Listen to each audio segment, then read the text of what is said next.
Boa tarde a todos, sejam muito bem-vindos ao MegaCons de número 189. Hoje o tema é prioridades evolutivas. Eu já vou começar definindo o que é a prioridade do ponto de vista da conscienciologia. A gente sabe que a psicologia estuda isso muito. Eu hoje vou tentar dar uma abordagem da visão da conscienciologia sobre esse tema. Tem um verbete do professor Valdo chamado prioridade, na Enciclopédia da Conscienciologia, e ele coloca que a prioridade é a condição da identificação da realidade mais relevante a ser colocada e atendida em primeiro lugar no atual momento evolutivo. Então, a gente já vê que para ter uma boa prioridade, envolve a gente ter alguma coisa de lucidez, cosmovisão, discernimento. Tudo isso são elementos importantes para a prioridade evolutiva. O professor Valdo sempre chamou muita atenção para esse assunto, vocês devem lembrar, é um assunto muito recorrente em tertúlia. Tem aqui no paper que eu trouxe para vocês 18 verbetes diretamente ligados com o tema da prioridade, que eu coloquei, 4 verbetes do Dicionário de Argumentos da Conscienciologia, que falam sobre isso especificamente, uma série de pensatas, fora outras várias passagens nas obras do professor Valdo que falam sobre prioridade, e ele sempre chamou muita atenção desse assunto desde o início da Conscienciologia. Lá no Centro da Consciência Contínua, ele já falava de prioridade, e ele chamou atenção pelo seguinte: a gente hoje vive numa condição da era da fartura, que a gente tem um excesso de informações, excesso de opções, excesso de oportunidades, ou seja, a pessoa ela pode ir para o lugar que ela quiser, para o caminho, tomar o caminho que ela quiser de vida, e ela vai achar isso muito facilmente. Então, é importante a gente ter, dentro desse excesso de estímulos, a nossa bússola consciencial bem orientada, ou seja, qual é a prioridade que a gente tem que ir, qual é a prioridade das nossas escolhas. Se a gente se excede nessa época da fartura, ou seja, se a gente gasta e desperdiça muito tempo, o que vai acontecer é que depois chega a fatura, né? E aí a gente vai ver isso depois na Melex, depois na intermissão, ou no próprio final da vida na Melim. Então, a gente pode se perguntar o seguinte: quantas vidas ou quantas proex a gente já não se enrolou, né, pela falta de prioridade evolutiva? Quando eu falo se enrolar, eu estou falando aí, então, do incomplexo, ou seja, do incompletismo existencial, e da Melex e da Melim, né? Eu lembro de uma frase também do professor Valdo, ele contava essa história, muitos devem conhecer, que na juventude dele lá, ele estava, os amigos chamavam ele para fazer várias coisas, tinha uma série de opções também que convidavam ele para várias coisas, e um dia o transmentor chegou para ele e falou assim: olha, você tem que usar o seguinte princípio: isso não é para mim. Então, isso não é para mim virou como se fosse um mantra sempre que você tem que fazer uma omissão superavitária. Naquele momento em que você tem que dizer não, o que é importante você dizer não, por mais atraente que possa parecer a escolha ou a prioridade que você quer dar para aquele momento, você tem que pensar na prioridade evolutiva. E a prioridade evolutiva, a base da prioridade evolutiva é a ProEx. É isso que eu queria conversar com vocês aqui hoje. Então, eu vou, pessoal, hoje falar um pouco sobre alguns conceitos principais, básicos, né? E vocês podem me interromper à vontade. Quando vocês me interromperem, a gente já começa o debate, tá? Então, a primeira coisa que eu queria trazer é o seguinte: na base, no cerne, no pilar da prioridade está a ProEx. Então, aquilo que é prioritário para a gente hoje em dia significa aquilo que está de acordo com a diretriz básica das nossas ProEx. E por um motivo muito simples, né? Quando você, junto com o evoluciólogo, programou a sua vida, delimitou as suas diretrizes, escolheu uma série de prioridades, era naquele momento em que você estava com o máximo de lucidez. É aquilo que a gente chama de megacons. Então, nesse momento dos megacons, você definiu uma série de prioridades junto com o evoluciólogo, determinou que aquilo era o melhor para você. Então, isso talvez seja uma ótima senha para a gente seguir daquilo que deve ser prioritário agora, né? Ou seja, você estava no máximo da sua lucidez quando você escolheu isso como prioridade para você. A gente, então, fala que a ProEx está no eixo central das priorizações evolutivas. E a nossa questão, o nosso desafio aqui é fazer a profilaxia dos desvios da ProEx e, consequentemente, né, para todos nós, a profilaxia dos desvios do curso intermissivo, que está na base disso tudo. Então, o que é interessante da gente recuperar agora é que rumo é esse, né? O que é prioritário para a gente alinhar com a nossa ProEx. E eu lembro também que a INVEX justamente é uma tentativa de fazer isso, né? A inversão existencial é quando você consegue, desde cedo, alinhar as suas escolhas, as suas prioridades com as suas prioridades evolutivas. Se você não consegue fazer isso, então você vai tentar fazer mais tarde. Você vai tentar fazer reciclagem, e a reciclagem é o retorno das prioridades evolutivas para a sua vida, para a sua ordem do dia. Tá? Existe também uma associação muito forte entre prioridade ou priorização e lucidez. Então, como que a gente escolhe boas prioridades? Como é que a gente chega nesse ponto de prioridade ótima? É aumentando o nosso nível de lucidez. Sem lucidez não adianta. As nossas prioridades vão ser ruins, porque elas vão estar puxadas e vão estar ligadas não ao nosso discernimento, à nossa lucidez, à nossa maturidade maior, mas vão estar ligadas e puxadas por vários desses fatores distratores que a vida tem, e são muitos, né? Então, se a gente se deixa levar as nossas prioridades, por exemplo, pelas emoções, a gente vai para um lado. Se a gente deixa levar as prioridades por aquilo que a gente chama de mental soma, de lucidez, a gente vai para o outro lado. Então, é importante a gente ter a lucidez. E a aplicação prática do trinômio lucidez, discernimento, maturidade, né? Para a gente chegar no ponto de ter a lucidez cosmovisiológica, o discernimento cosmoético e a holomaturidade. Esse é o nosso ideal de chegar dentro desse trinômio da lucidologia, né? A prioridade, então, as nossas prioridades, elas devem expressar aquilo, e expressam, na verdade, aquilo que são os nossos valores conscienciais. Então, na hora de analisar nossas prioridades, a gente deve pensar quais são os meus valores. Às vezes, a gente está de acordo com os valores. O que não está de acordo com a evolução é esse conjunto de valores que a gente tem, né? Então, isso é uma coisa que a gente deve analisar, como a gente estudou aqui no Megacons, aquilo que a gente chama de intencionalidade. Qual a nossa intencionalidade? Ela está bem ajustada com o que deveria estar? Então, a prioridade para a gente, quando a gente traça uma prioridade na nossa vida, ou nas nossas escolhas, a gente está aplicando na prática, é a aplicação prática daquilo que a gente chama de discernimento. Então, se você pensar assim, o que é discernimento? Olha, existe um indicador muito prático e objetivo para isso, que é o seguinte: quais são suas escolhas? E as escolhas refletem suas prioridades. Então, quando você toma um rumo, toma um norte, isso está dizendo de como é que está o seu discernimento na prática. A gente pode dizer que a prioridade é um casamento também das nossas necessidades com as nossas possibilidades, né? Então, não adianta a gente ter a prioridade, entendeu? A minha prioridade agora é ser evoluciólogo. Assim, olha, talvez não seja o ideal, né? Por quê? Porque, de acordo com as suas necessidades e as suas possibilidades evolutivas, às vezes eu tenho que alcançar ali a desperticidade, depois a semiconsciencialidade, depois o teleguiamento e depois pensar no evoluciólogo, né? Então, se a pessoa coloca como prioridade aquilo que não está no contexto adequado, no timing adequado, na condição de vida, no zeitgeist dele adequado, isso também é uma prioridade ruim. Então, nem todo valor evolutivo, bacana, avançado, é a melhor prioridade para a gente, né? O professor Valdo sempre falava assim, a prioridade nossa, de um modo geral, todos nós, né, no momento, é alcançar a desperticidade. Então, esse seria o próximo passo para todos nós, né? A gente coloca como a nossa, vamos dizer assim, a nossa meta prioritária no momento. Depois a gente pensa na evoluciologia, na serenologia, em outras coisas mais. E aí, só para provocar, né, falando sobre lucidez, existe uma condição que pode ser paradoxal. Nem sempre estar lúcido é a prioridade evolutiva. E eu vou explicar. Por exemplo, quando você está como consciex, você está de megacons. Porém, o prioritário é você perder a lucidez momentaneamente, perder os megacons e vir no processo de reciclagem de baixo, do zero para cima, né? Que essa é a teoria dos cons.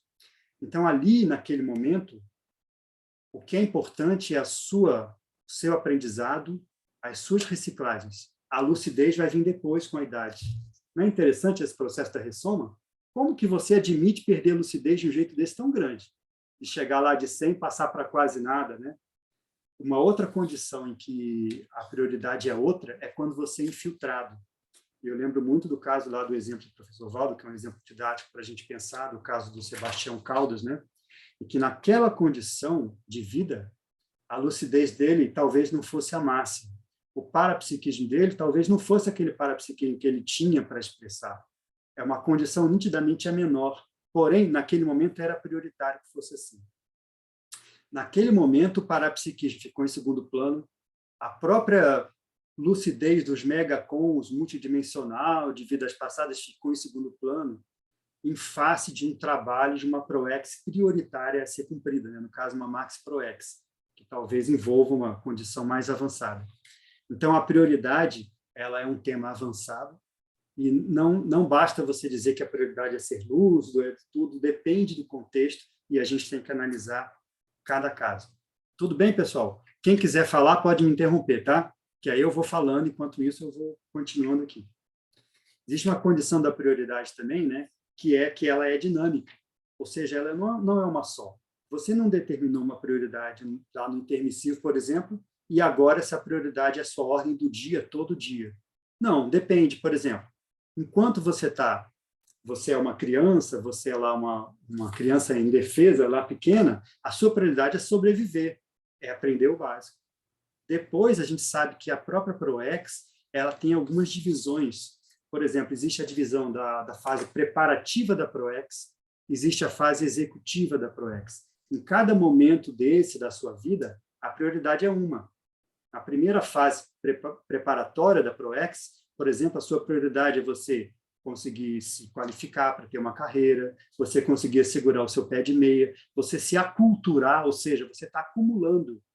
Depois, na fase executiva da ProEx, a prioridade já é outra. Já você tem que desovar. O que importa é você produzir, você colocar em prática, né?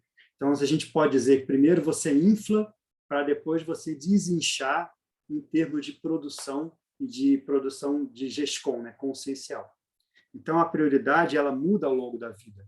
A gente tem fases de prioridade. Né? Então, a nossa pergunta pode ser, agora, nesse momento, eu estou definindo minhas prioridades evolutivas de acordo com o timing, de acordo com aquilo que a gente chama do zeitgeist, do momento, do contexto evolutivo, ou não?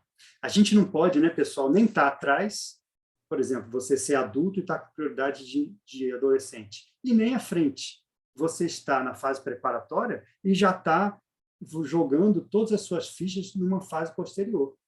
Né? Eu lembro um exemplo, por exemplo, né? O professor Valdo falava assim, olha, pessoal, a Mega GESCOM é a última obra que o autor vai escrever, porque até lá tem muito trabalho a ser feito. A sua prioridade é escrever o verbete, o artigo, o manual, o livro menor, os ensaios, dar aula. Depois a gente pensa na Mega GESCOM. Se a pessoa já quer sair de cara com a Mega GESCOM, cada caso é um caso, né? Mas talvez seja um problema de priorização. E aí a pessoa tem que ajustar, né? O timing certo, ou seja, o binômio prioridade e timing.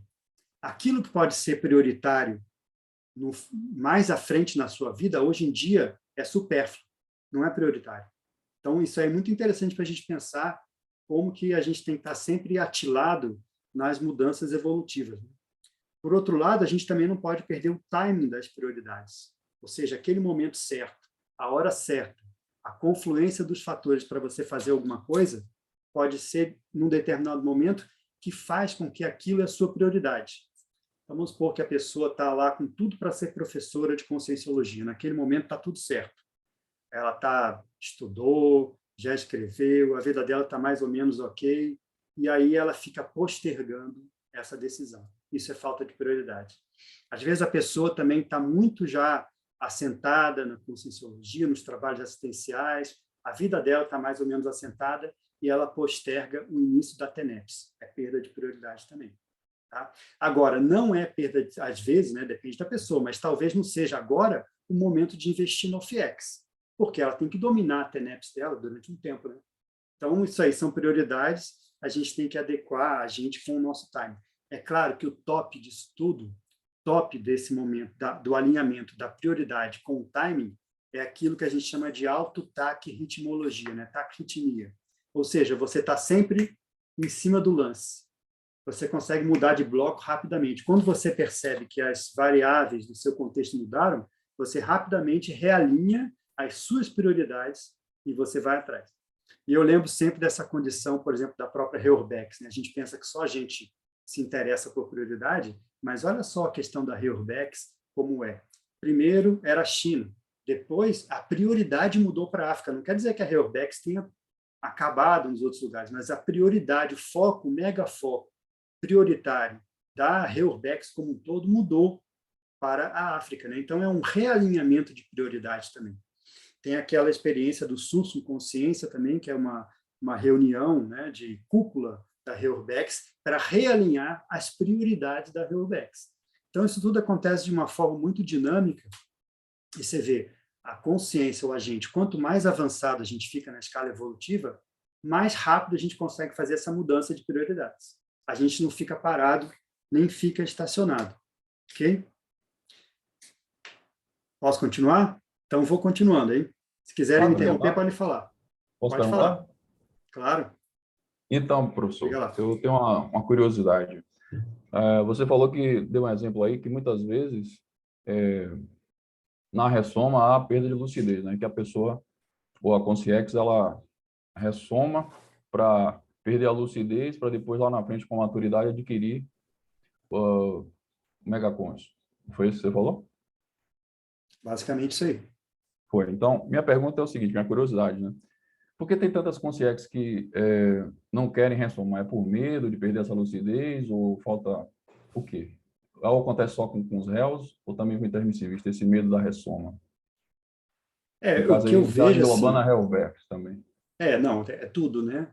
Eu acho que, de modo geral, a ressoma, né, pelo que a gente sabe, né, Fábio, é uma condição que não deixa de ser até um certo privilégio ressomar numa situação adequada para a pessoa evoluir. Então, eu acho que, pelo contrário, eu acho que o que existe é uma meritocracia dentro da ressoma, sabe?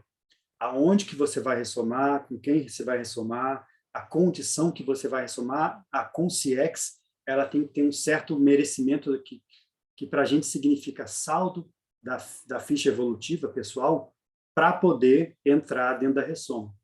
Então, o que eu acho é que é o contrário, que, na verdade, existe uma procura por ressomar em condições. Agora, se você diz a pessoa que está lá, numa condição de pseudo, né, conforto dentro da baratosfera, por exemplo, né, e ela não quer deixar aquilo para poder ressomar, aí tudo bem. Mas isso aí é uma condição de que falta lucidez para ela. Né? O que eu acho, né, Fábio, para a gente no caso do intermissivista?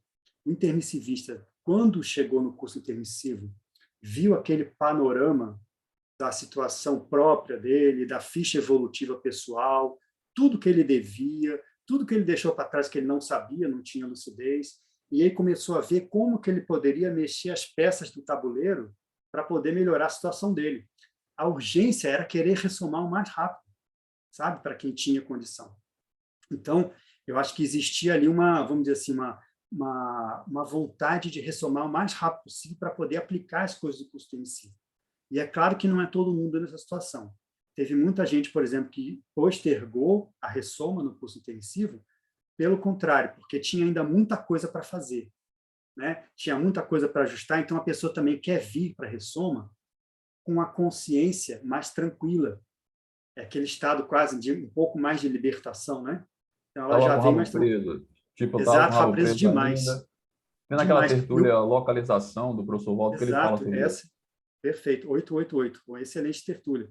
Ele fala exatamente sobre isso. A pessoa tem que, até para ressomar, ela tem que vir um pouco mais tranquila. Senão não adianta, senão vai ficar, o autoassédio vai ser muito grande. Né? Então eu vejo assim, de um modo geral, quando a gente tem um pouco mais de lucidez, a nossa vontade é ressomar para poder resolver logo as nossas recomposições. Valeu, obrigado. Então, eu Diga lá, gostaria de Kim. comentários nesse sentido. Pode ser? Pode, César, diga lá. Então, com relação à pergunta do Fábio, né? Tudo que o Eduardo colocou é isso mesmo, tá? Mas eu vou colocar agora um contraponto, né? Por quê? Porque as consciências são muito diversas.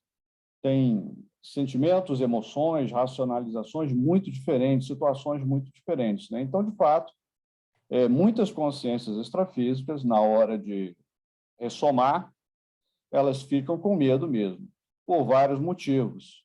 Geralmente porque ela sabe das dificuldades que vai enfrentar e ela tem medo dessas dificuldades, tem medo de errar de novo. Se ela tem consciência dos erros que ela cometeu, ela sabe que vai ter que passar pelas mesmas experiências, muito parecidas ou iguais, então ela tem medo de cair nos mesmos erros e até agravar, em vez de fazer, por exemplo, as reconciliações, até agravar a situação que ela tem com as consciências que ela tem que reconciliar. E também, às vezes, ela tem que, justamente devido a essas reconciliações, ela sabe que vai renascer numa família onde vários rivais dela, pessoas que ela teve muita dificuldade no passado, vão estar ali. E, às vezes, ela tem vários sentimentos com relação a essas consciências, raiva e até medo, em função de experiências que ela teve com essas consciências no passado. Dá um certo frio na para-barriga, né, César? E isso, exatamente. E isso acontece, inclusive, com intermissivistas. Tem intermissivistas, claro, assim, que a gente já ouviu falar, né? Que não foi propriamente medo, mas rejeição. Na hora que o intermissivista vai renascer, ele vê lá aquela família, ele não aguenta o padrão energético, a memória, tudo aquilo que ele já teve de problema, e ele, não, olha, eu não quero renascer nessa família, sinto muito, não dá, pula, próximo, deixa eu voltar aqui atrás na fila. E isso gera um monte de problemas. Não, sem dúvida. Já foi feito um planejamento, aí você chega para o evoluciólogo, o planejamento daquela consciência do César, por exemplo, do César aí, que ele não quer retardar. Aí tem que refazer tudo. Agora veja, né? Para a gente, ele perca você tem razão. Só finalizando, né? Ele pode perder as oportunidades, perder a oportunidade. O planejamento foi detalhadamente feito. Aí, quando ele volta, então tá, agora eu vou. Agora pode não ter as mesmas condições que tinha antes, né? Então, assim... nunca tem. Mas o fato é que ocorre esse medo mesmo, né? Eu acho que tem um medo, sim, eu acho que até para o intermissivista, né? Mas assim, quanto mais lúcido a gente vai ficando, mais assim, com autossegurança evolutiva você fica, né? Até chegar, né, César, naquela condição que é o que a gente quer, de você ter uma segurança tão grande, né, no que você faz. Não é só segurança, é experiência. Você já passou por tanta soma, ressoma, dessoma, morte, intermissão, que você já sabe mais ou menos como você se comporta, já fez reciclagem, e fica naquela condição de que a consciência, não já fica secundário se ela está como consciência ou como consciente. Isso é o ponto que a gente quer chegar. Isso é megacons, né? Assim, eu acho que isso não é tão difícil. Parece muito assim, mateológico, mas eu acho que um pouco dessa sensação, um pouco dessa certeza a gente já tem na intermissão. E vai ter mais ainda na próxima, quando fizer a liderança intermissiva. Então, eu acho que a gente tem que começar a pensar nisso, porque vai ser o nosso futuro daqui para frente, né?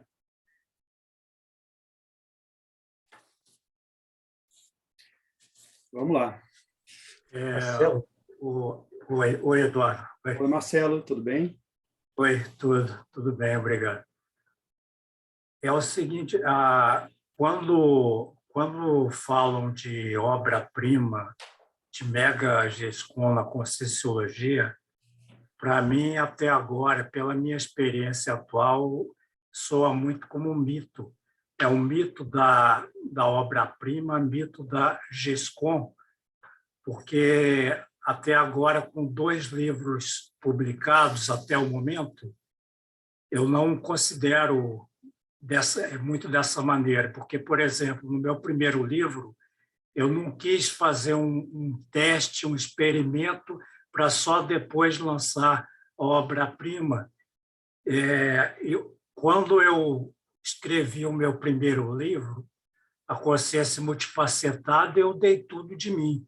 Eu fiz como se eu já fosse dessomar, fazer tudo que eu sabia naquele momento. É claro que hoje eu sei mais do que eu sei naquela época, mas hoje eu tenho dúvida se o meu segundo livro seria, pelo critério aí da maturidade do tempo, a Mega GESCOM, ou se seria o primeiro livro que eu trato de mais assuntos, que é a Mega GESCOM. Talvez o leitor pode decidir, mas talvez seja, neste momento, seja o primeiro livro.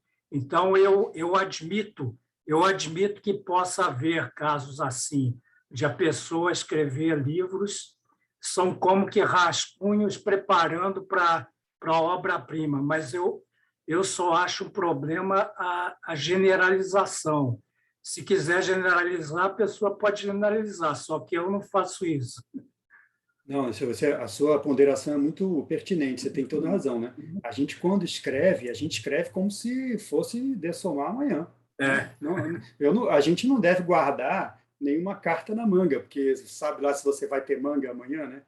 Então você tem razão, a gente deve dar tudo de si, é isso mesmo, né? Agora vamos pensar assim, ó, considerando que a nossa ProEx está indo mais ou menos bem, né? No sentido de você estar atuando dentro da sua linha de ProEx. A tendência é cada vez mais você ficar mais lúcido em termos de consciência e recuperar mais megacons. Então, hoje, você talvez tenha mais megacons do que tinha há 10 anos atrás. E daqui a 10 anos você vai ter mais do que hoje. Por quê? Né? Você vai ter mais experiência, tudo que você vai alcançar, a sua TENEP vai estar melhor, o seu livro vai te dar muito mais bagagem. Então, a tendência é que, à medida que o tempo passa, a gente vai ficando mais lúcido e mais perto daquilo que é a condição mais de cosmovisão, né? A lucidez cosmovisiológica lá que o professor coloca, que é o megacons, né? É que no caso, pode falar, diga lá. Eduardo, eu vejo o seguinte, com a minha experiência atual, eu vejo o seguinte, que a minha obra ela está espalhada pelas minhas GESCONs, seja em artigo ou em livros, principalmente, vamos considerar só os livros, por enquanto, né? Então, eu penso que a minha vontade, a minha trajetória é a seguinte: eu não tenho muito tendência a repetir o que eu já fiz antes. Se já está escrito, já está publicado, eu tenho a tendência a publicar novidades de pesquisa, às vezes em outras áreas. Então, onde é que estaria a minha Mega GESCOM? Na minha opinião, a minha GESCOM não está concentrada num livro, ela está espalhada ao longo das GESCONs em geral que eu vou produzindo. Mesmo que eu possa ter feito algum livro que seja superior, seja numa época mais recente ou numa época mais antiga, mas, às vezes, tem algum ponto que eu tratei que ele não está numa obra recente. E esse ponto é importante, mas, como eu não quis repetir, ele está num livro anterior, entendeu? Não, eu entendi. Você tem razão, né? A gente pode, por exemplo, escrever várias coisas e a primeira coisa que a gente escreveu ela teve mais impacto. Mas a ideia de Mega GESCOM, pelo que eu entendo, não é em relação à extensão nem ao impacto que tem nos outros, é em relação à profundidade do que você escreve. Isso é Mega GESCOM. Mega GESCOM tem a ver com megacons, totalmente tem a ver. Então, vamos supor, hoje em dia você pode ter feito uma obra extensa, escrito várias coisas, né? A sua, olha só o termo que eles usam, né, Marcelo? Os escritos da maturidade, nosso, vão ser aqueles mais profundos. E outra coisa, eu acho que vão tender para a síntese. No início você faz um trabalho que é um trabalho mais de, vamos dizer assim, detalhismo, você faz mais a análise. Depois você tende um pouco mais para a síntese pela própria condição da centralização da consciência. Você vai indo no que interessa. Então, talvez seja esses escritos da Mega GESCOM sejam aquele que às vezes não é tão grande quanto os anteriores, né? Mas ele é muito mais profundo, mais sintético, mais evolutivo, no caso, né?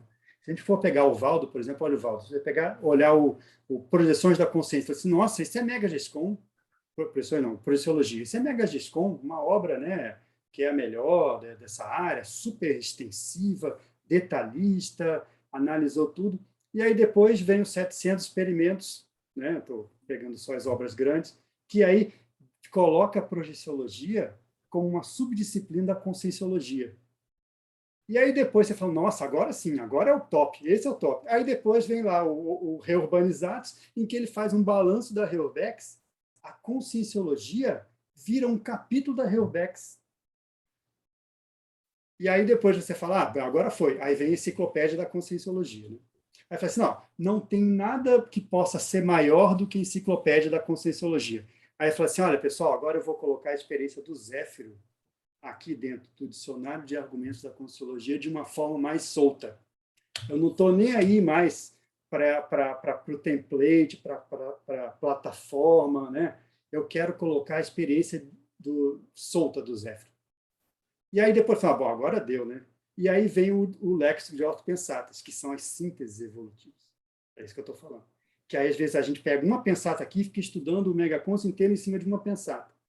Então, você vê, sempre parece que o nosso último filho é o mais querido, né? É o melhor, é o mais legal. Mas, às vezes, sabe, assim, de repente você vai aumentando de lucidez e de profundidade na sua abordagem, aquele que vem depois suplanta o anterior. Isso aí faz sentido, né, Marcelo? Pensa bem. Se você chegou num ponto em que você não consegue fazer nada melhor do que aquilo, então tem uma coisa errada. A evolução parou aí, não é?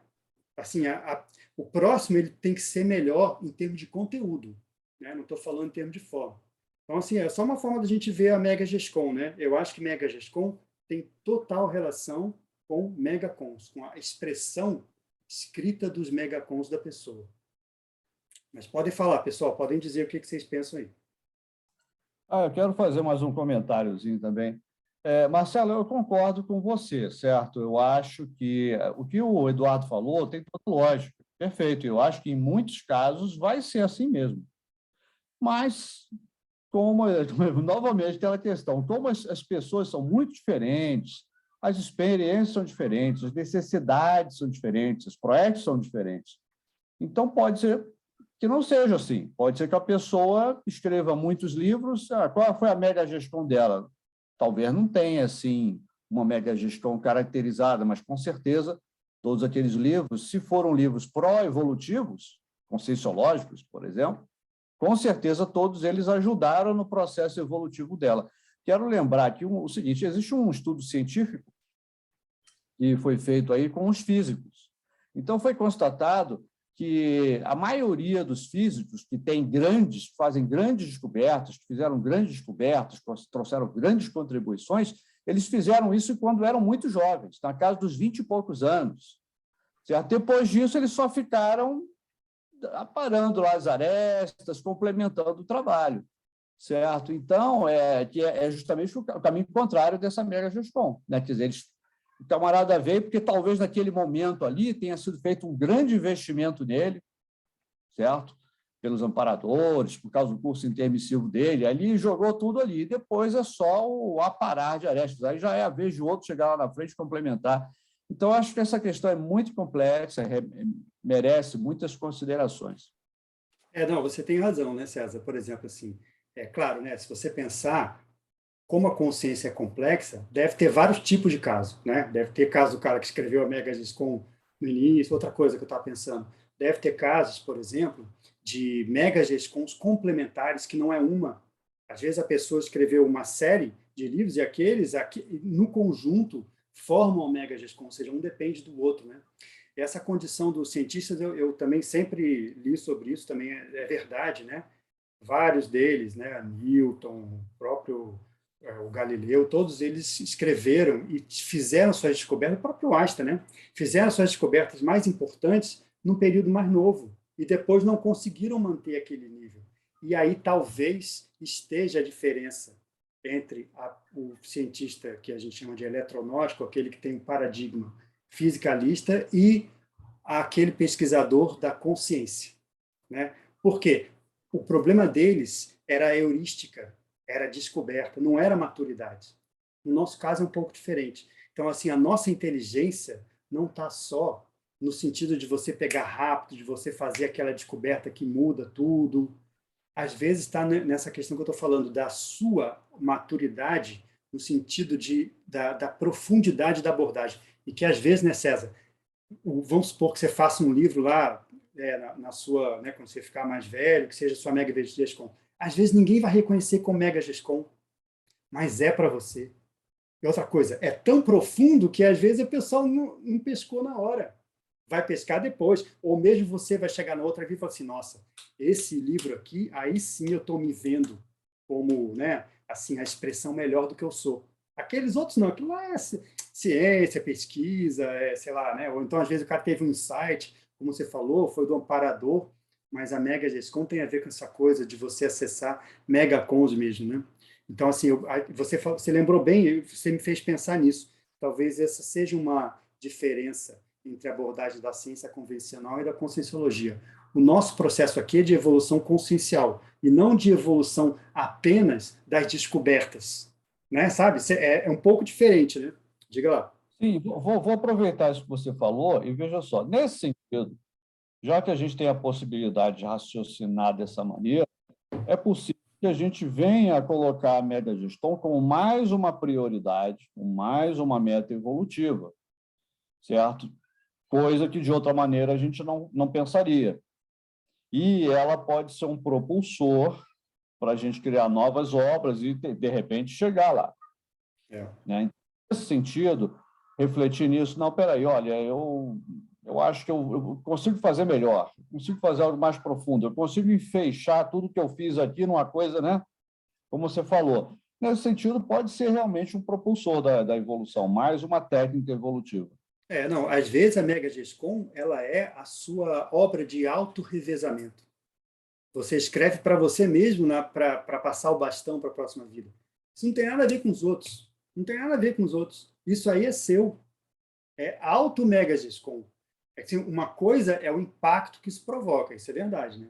Mas pelo que eu vejo, assim, que eu entendi, né? Mas salvo algum engano, a Mega Gescom tem a ver com a sua obra-prima, sua obra-prima, né? E às vezes é uma coisa que diz respeito ao auto-revezamento. Então, é muito difícil, né, César, analisar. As pessoas perguntar assim, pega um autor lá, qual é a Mega Gescom do cara? Não sei, sei lá, né? A gente pode dizer aquilo que causou mais impacto na sociedade, aquilo que teve mais frutos, aquilo que você analisando, por exemplo, com o conscienciograma, acha que ele expressou a maior maturidade, normalmente são os escritos da maturidade, mais velhos, né? Mas às vezes aquilo que vai pesar mais na ficha evolutiva do cara é outra coisa, né? É difícil analisar isso, né? Então você vê, é uma análise complexa isso aí. Eu acho que teria que ter a ficha do cara na mão. E às vezes o evoluciólogo é que sabe dizer, olha, isso aqui é o que te ajudou mais na sua vida. Às vezes, né, nem é um livro. Quem disse que é um livro?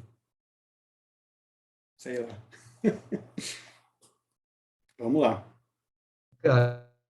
A Cristina Borne postou, o autor Amos Oz também é um caso desses, que o conjunto das obras é a Mega Gescom, no meu ponto de ver. Você quer comentar, Cristina?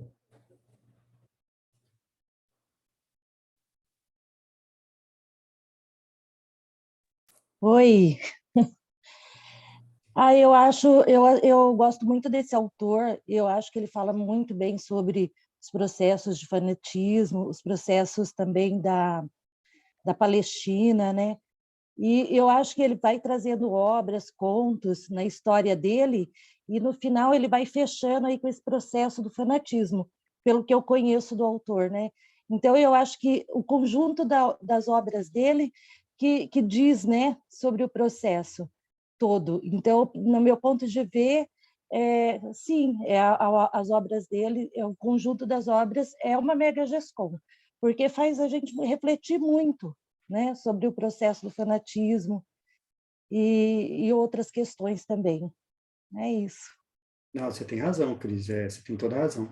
Mas às vezes, se você for pegar dentro do conjunto da obra dele, às vezes você consegue pensar aquela em que ele estava no auge da manifestação de lucidez dentro da obra, né? Às vezes é um livro, ou pode ser, por exemplo, uma série, né, de livros, né? Porque às vezes a pessoa pode pegar um livro e separar em vários tomos, né? Também pode ser. Então, não sei, mas isso é difícil de ver. Agora, no nosso caso, assim, só voltando aqui para a vaca fria, né? Às vezes, isso aí tudo é prioridade, mas talvez não seja prioridade agora. O que eu estou querendo dizer é o seguinte, às vezes a prioridade agora, por exemplo, é escrever o verbete. E aí o cara está pensando na Mega GESCOM, sabe?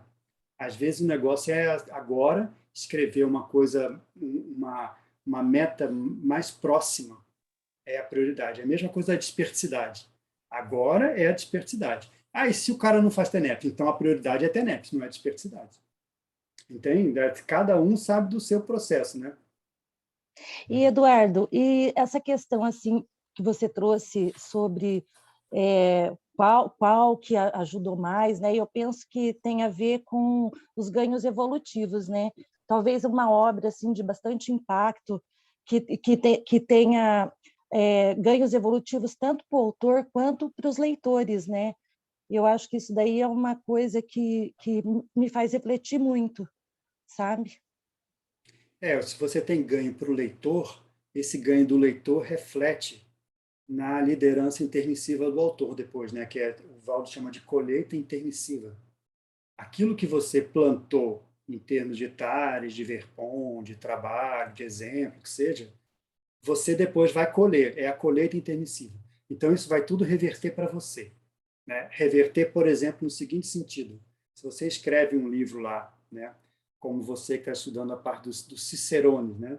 Que nada mais são do que os líderes, né? Aquelas pessoas que influenciam os outros, que abrem um caminho, mostram um caminho, né? São os cicerones. Isso tudo vai reverter para você depois, porque as pessoas vão te reconhecer como tal, como, vamos dizer assim, uma autoridade nesse assunto, e a sua força presencial para entrar nesse outro pensamento vai ser muito grande. Então, isso é a forma de reverter para a gente, né? A gente vai criar o nosso embasamento para a liderança intermissiva. A pessoa que faz uma GESCOM que impacta os outros, ela naturalmente aglutina os afins depois. Isso é natural, essa coisa da forma holopensênica, né? A pessoa vai ter isso, onde ela for fazer, onde ela for mexer com isso, vai reverberar a favor dela. Então, é uma forma de você também colher os frutos daquilo que você fez.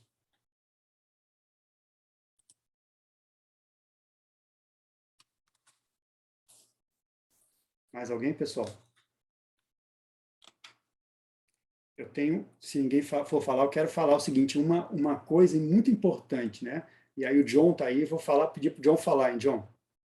Uma coisa muito importante que tem tudo a ver com esse assunto, em cheio, assim, na mosca, é a técnica de mais um ano de vida, não é, John? O que você acha em termos de prioridade, de realinhamento, ou seja, melhor você escolher as suas prioridades dentro desse panorama de um ano de vida? Como tem a ideia da simulação, né? E às vezes tem o próprio momento que a pessoa realmente tem até menos de um ano de vida, né? E você até o enfoque que você estava colocando, e quando o evoluciólogo, a gente trabalha junto com o evoluciólogo, não é aí, estou fugindo da minha ProEx, né? O desafio que vai ter. Eu penso também que o evoluciólogo a gente deve ter feito um plano B, né? Um plano B ou C, né? Então, na técnica de mais um ano de vida, você rever a cada ano, né? Se você conseguiu conquistar aquela prioridade. Está cortando um pouco, né, John, o seu som? Acho que... Tá, pode ser. Acho que é a minha internet aqui está oscilando. Você pode desligar o vídeo e deixar só o áudio, talvez fique melhor. Melhorou? Melhorou? Fala lá. Então, eu estava comentando, né? A ideia da técnica é uma prioridade. Né? A gente acha que tem várias prioridades, mas a prioridade é o que é priorir, né? O que é mais importante nesse curto espaço de tempo. Para isso que eu acho que vale muito essa técnica de mais um ano de vida. Na verdade, você colocou muito bem, né?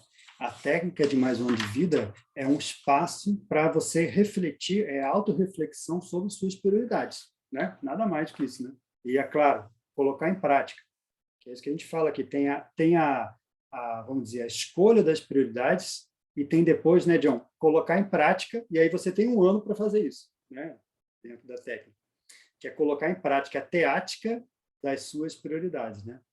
Eu estava vendo essa semana, muito interessante, um desses comentaristas aí falando de guerra, um cara muito, muito inteligente, ele falou o seguinte, ele está falando sobre as estratégias de guerra, né? Ele falou assim, apenas os amadores pensam em fazer estratégia, os profissionais pensam em logística. Eu achei muito bacana essa pensata, achei o máximo, na verdade, né? Que é o seguinte, cara, enquanto você está planejando, você é um teoricão. O problema é o seguinte, como é que você vai fazer isso? Então, isso é a técnica de mais um ano de vida. Como é que você vai fazer isso, cara, em um ano? Ok, você já definiu tudo, mas fazer que é difícil, né? Então, você fazia no papel uma coisa, você fazia na prática, no dia a dia, com as milhões de variáveis e contratempos que a gente tem, é outra coisa mais difícil, né? E mais importante. Como fazer, né? Como fazer, que é a César, teática, exatamente.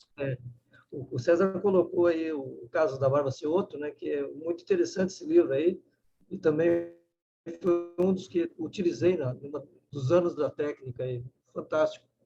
Bom exemplo de bibliografia. No balanço existencial que teve, que eu fiz dessa vez agora, falou muito dela sobre a técnica, como que ela conseguiu, né, em pouco tempo fazer o que ela queria fazer, as reciclagens todas. Professor, eu posso dar aqui só uma contribuição? Sim. Eu estava a ouvir essas explicações e vieram-me à cabeça duas frases que são conhecidas, citações aí de não sei de quem, mas pelo menos eu já vi em mais do que um sítio, que é se é conseguir viver a sua vida sem priorizar as coisas, e então ela é como um pedaço de madeira à deriva no oceano e vai vivendo a sua vida por acidente. E, portanto, é muito importante definirmos prioridades. Agora, temos vários campos na nossa vida em que devemos definir prioridades.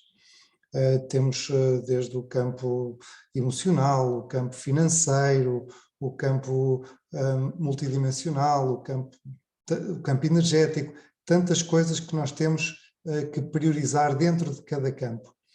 Mas, dependendo da proexis de cada um, temos que dar prioridade aos campos que são efetivamente mais importantes para a nossa proexis. E então acho que a prioridade tem vários níveis, porque depois dentro de cada campo tem também ela própria, temos que definir prioridades dentro de cada campo. E pronto, e depois também há outra frase que me lembrei, foi que para termos o que quisermos na vida, não podemos ter o que queremos no momento. E isto implica também priorizações. Isto é válido para todos os campos. Quando nós facilitamos alguma coisa, de repente não estamos a dar prioridade àquilo que nos faz evoluir. Então, mais uma vez, estes são frases-chave, mas que me chamaram a atenção e tem a ver também com o tema de hoje. E era isto. Ótimo, tem tudo a ver, sim, Tiago, é verdade. Né? Tem a ver também com inteligência emocional, né? Você conseguir agora, você controlar os seus desejos, emoções, pensando mais no futuro. Agora, você falou uma coisa interessante que eu tinha anotado também aqui na minha folha, que é o seguinte, a prioridade, ela não é uma coisa só. Ela se expressa em áreas da nossa vida, né? E até aqui no próprio paper, a gente colocou vários verbetes que são bem assim os tipos de prioridade, né? As áreas de prioridade. Em primeiro lugar, que existe uma prioridade que é macro. O Sovaldo chamou de mega prioridade, um verbete da enciclopédia chama mega prioridade, que é aquela prioridade macro, insubstituível, né? Talvez essa tenha a ver com a cláusula pétrea da ProEx, que é o que engloba tudo, né? Ele tem também um outro verbete que chama escala das prioridades evolutivas. Ou seja, dentro das várias prioridades, qual que está acima e como que essa dinâmica se processa, né? A gente tem também, por exemplo, uma prioridade que é a prioridade parapsíquica. É um verbete também, prioridade parapsíquica. Ela diz o seguinte: nesse momento agora, para a gente se perguntar qual é a sua prioridade parapsíquica, é fazer o EV? Dominar o EV? Se você já tem o EV, a sua prioridade é a TENEPS? Se você já tem a TENEPS, a prioridade é a desperticidade? Então, você vai vendo qual é a sua prioridade na área do parapsiquismo. Outra é a prioridade da escrita, um outro verbete também. Ela diz o seguinte: tudo que a gente for pesquisar, que a gente for registrar, é bom que fique registrado por escrito. Essa é a prioridade agora nessa vida. Porque coisas deixadas, faladas, a gente já fez demais, né? Como líder, a gente estava lá, o líder dos discípulos, tudo falado, tudo como... Mas, às vezes, não ficou escrito isso e a gente viu que não foi tão bom. Então, a prioridade agora, depois do curso intermissivo, e é por isso que o professor Valdo sempre bateu muito nessa tecla da escrita, é deixar o registro por escrito. Essa é a prioridade pós-curso intermissivo. Existe a priorização mental somática, um outro verbete, que diz o seguinte: dentre a manifestação do SEM, que é o sentimento, do N, que é a energia, e do PEN, que é o pensamento, a prioridade é você levar toda a sua manifestação o máximo que puder para o pensamento, que é o mental soma. Então, é claro, você vai se expressar holossomaticamente, mas aquilo que comanda, aquilo que deve estar no controle e determinar as suas diretrizes deve ser o mental soma. Essa é a prioridade no momento. Porque a prioridade de sentimento já ficou no passado, de emoção, já fez demais. Prioridade de energia, que é ação, aquele homem de ação das guerras, o cara que chegava e conquistava, também já fizemos demais, isso aí já ficou. Então, agora a prioridade é trabalhar com mental soma. E só para terminar, então, a gente tem lá no DAC um capítulo muito interessante que chama Auto para Mega Vínculo. Auto para Mega Vincologia, que é o seguinte: o professor Valdo comenta que existe o auto para mega vínculo, que é aquela diretriz, que pode ser uma palavra, pode ser uma expressão, pode ser uma área de conhecimento, não interessa, que você combinou de trazer para essa vida para você se lembrar, para servir de diretriz. E, às vezes, você combinou isso junto com o evoluciólogo. Então, às vezes, a gente chegou lá, né, refletiu e decidiu: olha, isso aqui eu quero que meu auto-mega paravínculo, por exemplo, seja, vamos dizer assim, trabalhar na interassistência com pessoas com deficiência física. Bom, isso é o que é importante para mim, isso é o prioritário.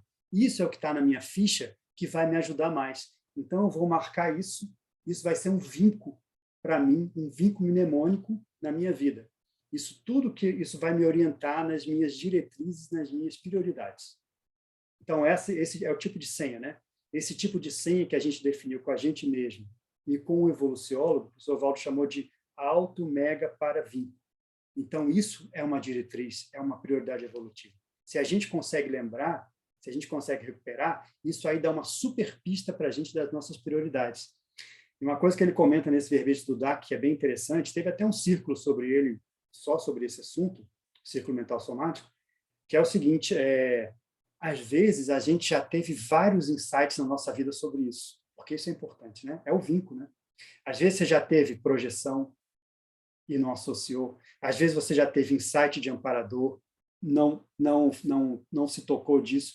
Às vezes várias sincronicidades da sua vida aconteceram nesse sentido e a gente vai relegando a segundo plano. E esse era o seu alto mega para vir. Então é importante a gente ver isso aí. Por isso que é importante anotar, né?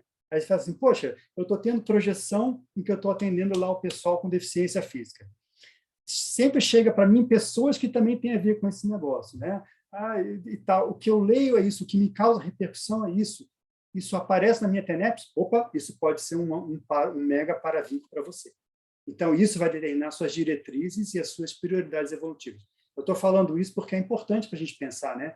Se a gente for lembrar, às vezes isso aí a nossa vida está totalmente salpicada de indicações do mega paravínculo para a gente.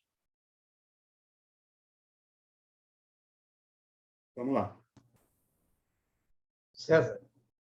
Então, vou aproveitar tudo colocado aí agora, né, e fazer uma colocação, né? Estabelecer uma macro prioridade é relativamente fácil, né? A minha macro prioridade é me tornar um completista existencial. Isso é fácil. O problema é que você vai fechar todas as prioridades né, entre você hoje e você chegar ao atingimento desse objetivo, né? E eu acho que é aquilo que foi falado aqui já, né? Que é, como o Eduardo estava colocando, né? Você selecionar as diversas áreas, né? Por exemplo, só para ficar bem claro, um exemplo bem claro, olha, eu tenho mental soma, energossoma, psicossoma e soma. Qual desses corpos aí que eu vou priorizar para chegar lá, né? Ou você tem várias abordagens possíveis, tem várias disciplinas da conscienciologia. Qual você vai priorizar, que você acha, na sua visão, que vai te levar mais diretamente, né, a atingir esse objetivo? Então, você vai estabelecendo as prioridades nas diversas áreas e vai trabalhando com elas, né, até chegar lá na sua macro prioridade, seu macro objetivo. É bem colocado, César. As micro prioridades são importantes, talvez mais importantes. Tem razão, né? Essa coisa de macro, essa é muito bacana, mas assim não resolve a prática do dia a dia, né? A gente trabalha muito mais no micro do que, às vezes, o macro ele aparece como resultado das suas ações. Você tem toda a razão, né? Não adianta colocar uma prioridade assim, eu quero ser desperto, você tem toda a razão, mas e daí, né? Qual é a sua logística para chegar a ser desperto? Eu gosto da analogia do dominó, que prioridade seria você definir o primeiro dominó que vai repercutir naquele avanço que dá no sistema primeiro da fila. Muito bom essa, gostei também. É isso aí. Qual o primeiro dominó? Qual é o peteleco, né, John? Onde você vai dar o peteleco, né?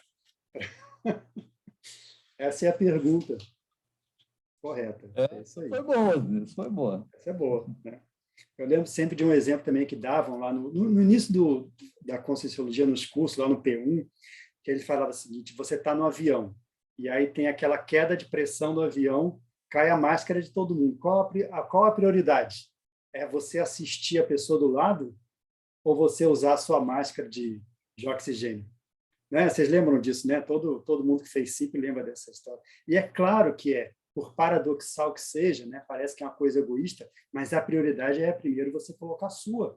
Você não vai conseguir atender ninguém. Então, isso é o dominó, né? Se você não acerta esse primeiro, todos os outros ficam comprometidos. Isso é prioridade inteligente.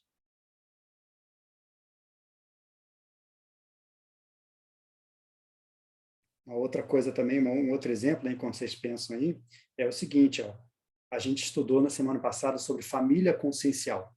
Eu lembro muito o professor Valdo falar assim: dentro da sua família consciencial, a prioridade é atender a sua família nuclear, ponto. Dentro da família nuclear, a prioridade é a sua mãe. Ponto, né? Então, assim, se a pessoa erra nisso, ela tá deixando uma lacuna para os próximos passos, que é o negócio do dominó. Você errou no primeiro, você deixou uma lacuna ali. Tem uma parte que não vai estar bem atendida. Da mesma forma, quem, por exemplo, pretende se mudar para Foz, o pessoal daqui, o professor Valdo, sempre perguntava o seguinte: você calçou a sua família? Você já acertou a sua formação profissional? Você já fez o seu pé de meia? Ou seja, você tem como se sustentar aqui ou você vai ficar dependendo de alguém? Né? Você já tem alguém dependente de você? Ele perguntava. Exato, tem alguém exatamente. Que é dependente de você? Isso, essa é mais séria ainda. Tem alguém dependente de você? Então, isso tudo são prioridades. Isso é a coisa que você tem que pensar antes de tomar a decisão, por exemplo, de se mudar para Foz, que seja, né, para alguma Cognópolis. Né? Então, isso é que a gente tem que pensar em termos de prioridade. Aquilo que você tem que atacar primeiro.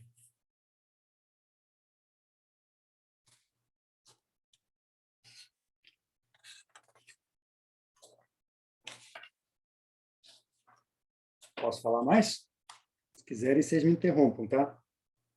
Então, a gente tem que ver, por exemplo, olha, uma coisa que está na base da prioridade para todos nós, e tem uma pensata aqui, que eu acho que é uma das primeiras pensatas, é em relação à organização. Então, não existe priorização sem auto-organização. E a pensata, eu não estou achando agora exatamente qual é exatamente, mas ela diz o seguinte: se você é uma pessoa bem organizada e você está com a sua organização em dia, as prioridades elas surgem naturalmente. Elas aparecem de um modo natural, você é levado para isso. Se a sua vida está tudo organizada, está tudo alinhado, está tudo ajustado, elas aparecem de uma forma natural. Se está desorganizado, vai ser difícil você achar ali a agulha no meio do palheiro, né? Suas prioridades vão sempre estar sujeitas a ruídos e erros, né? Então, assim, a primeira coisa que talvez a gente tenha que investir seja na nossa organização para poder depois pensar em fazer prioridades melhores.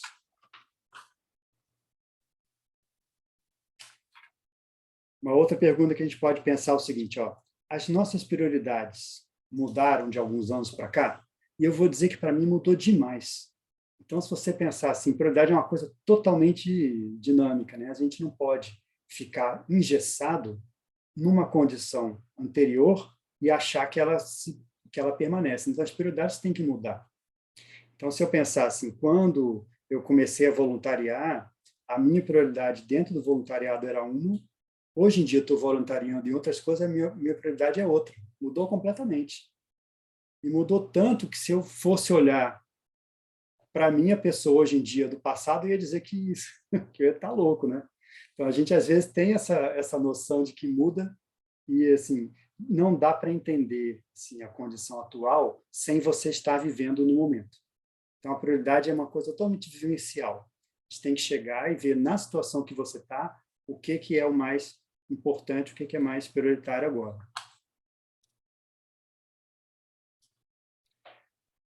Uma outra condição que a gente pode pensar também é o seguinte: qual é a relação das prioridades com aquilo que tem lá nos 700 experimentos, que é a tridotação consciencial, que é um dos pilares da Conscienciologia, né? Então, a tridotação consciencial é intelectualidade, comunicabilidade e parapsiquismo, né? Dentro desses 3 campos, quais as prioridades em cada uma dessas áreas? Por exemplo, qual é a prioridade na sua intelectualidade? O que é mais importante agora para você desenvolver isso? Qual é a prioridade na sua comunicação? O que é mais importante para você desenvolver isso, né? E no parapsiquismo, por onde começar? O que é urgente agora, prioritário? Então, a gente pode dividir também, né, como até o Fábio falou ali, a gente pode dividir em áreas e, às vezes, fica mais fácil de mapear e de fazer esse planejamento se você olhar de forma setorial para a sua vida. Acho que o Fernando está com a mão levantada ou não? Sim, professor.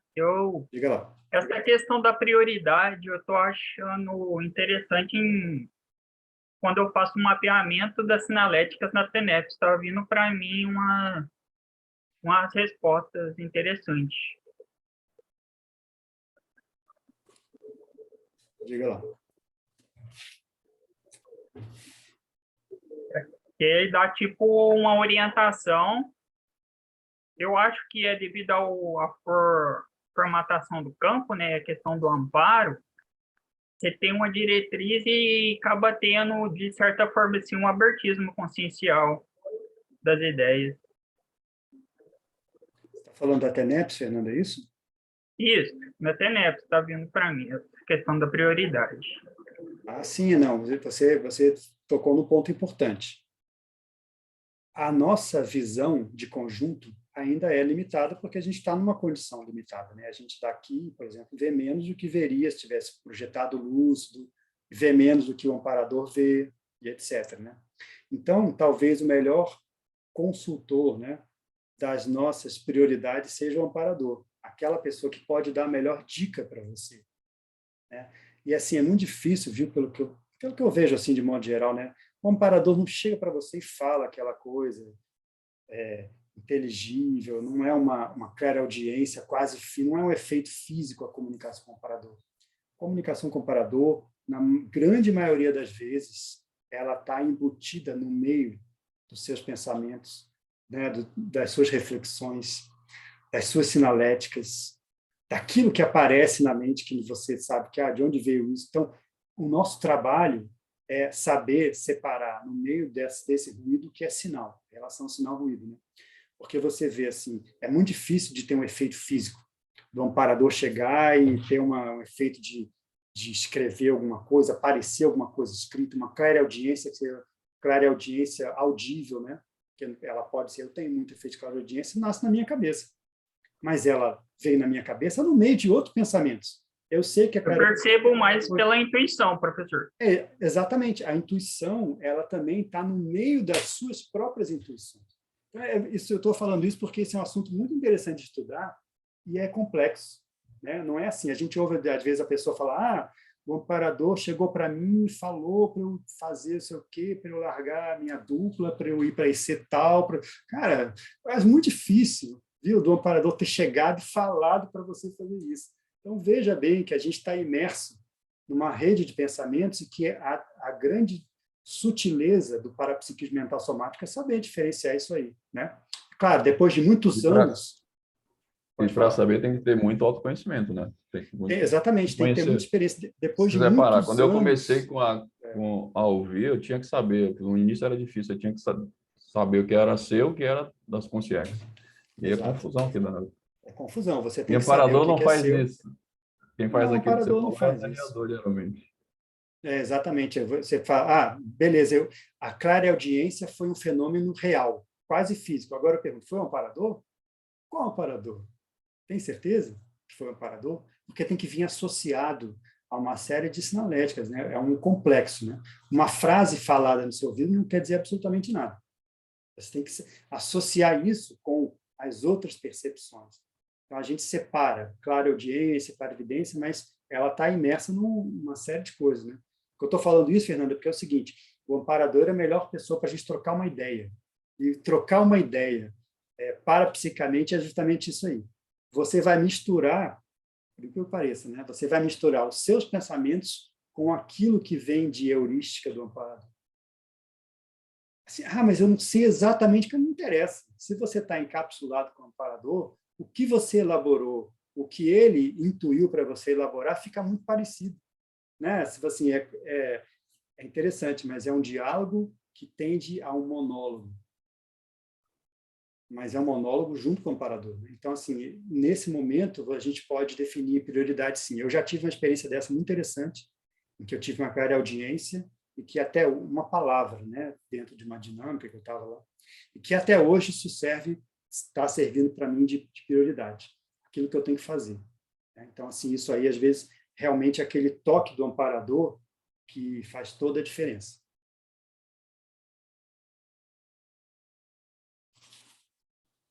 João voltou, né? Tá bom. Uma outra condição, pessoal, enquanto vocês pensam aí, né? Uma outra condição é aquilo que o professor Valdo chamou também de omnipriorização, que isso é o que tem mais avançado para a gente buscar, né? A gente pode falar de megacons, talvez seja essa a condição melhor. O que é omnipriorização? É você, em todas as atitudes que você fizer durante o dia, no dia a dia, qualquer mini ação que você tomar, você pensar qual é a prioridade. Então, você vai andar, você vai comer, você vai pensar, você vai conversar, você vai escrever. Qual é a prioridade? Então, a omnipriorização é quando essa atenção naquilo que é prioritário está presente em todas as suas atitudes. E olha como é que isso é um hábito, né? No início, a gente é levado muito pela... né, a gente vai se levando pelas vontades, pelos desejos, que nem sempre é o que é o prioritário, né? Mas, quando você começa a ter mais lucidez na vida, a tendência é que tudo que você faça, você coloque lucidez, discernimento, e as suas atitudes vão ser prioritárias. E aí eu estou falando da microprioridade, que é aquilo que o César falou muito bem, né? Naquele contexto, naquele parênteses que você está na sua vida. O que é prioritário ali, olhando do microscópio? Se você faz sempre isso, se preocupa sempre com isso, aquela prioridade macro vai aparecer naturalmente. Ela vai ser resultado de tudo que você está fazendo, né? Então, essa ideia do professor Valdo é muito boa. Como você vive com a omnipriorização. Você prioriza tudo que faz, você pensa na prioridade real antecipadamente ao buscar a consecução de alguma coisa, desde os pequeninos atos até os mais relevantes. Esse é um hábito nosso e a gente, com o tempo, vai desenvolver isso, né, ao longo da evolução. Pensa bem como que é o evoluciólogo, como que isso não é presente para ele durante a vida toda. E é por isso que ele é evoluciólogo, né? Ele está sempre com o farol ligado da priorização, da lucidez, do discernimento, da priorização, sempre atuante.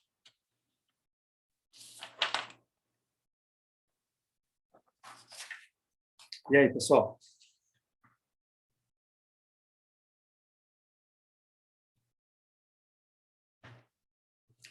O que num debate sobre priorização é prioritário de falar?